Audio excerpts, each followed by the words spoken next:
As I'm trying to wake up and get my act together, we got some coffee on, yes, and we got the lightning kit is what we started doing this morning. So this is the state we're in. We're slowly lowering this, and it's got a front I-beam suspension, which is a challenge, and that's about where we got the stance on the front I-beam, and I'll show you how I did that. The back, that's not the actual position of where the back will be. I still have to fit in an axle, but I want to do the front before the back because the front's the hardest to do on the I-beams, and that will set my actual rake and ride height.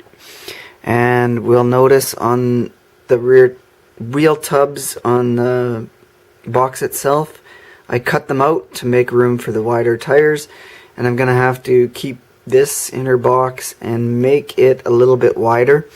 So that'll be today's process. And if you look on the inside, that's how much room I got in the wheel. But let's see, if we get a stance like that somewhat, I think we should be fairly happy, and we'll see how it goes. Again, this isn't my favorite truck, but it was a cheap kit. Again, $4.99. It was a Value Village kit, and it's practice for skills for some of my other heavier duty models kits that I'm going to be building.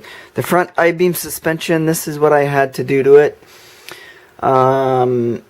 Yeah, if you notice, I don't know how good this camera's picking it in. On my screen it shows it's a bit blurry, but we had to get the wheel tucked into the wheel well, and I couldn't do it because that's where the suspension mounts.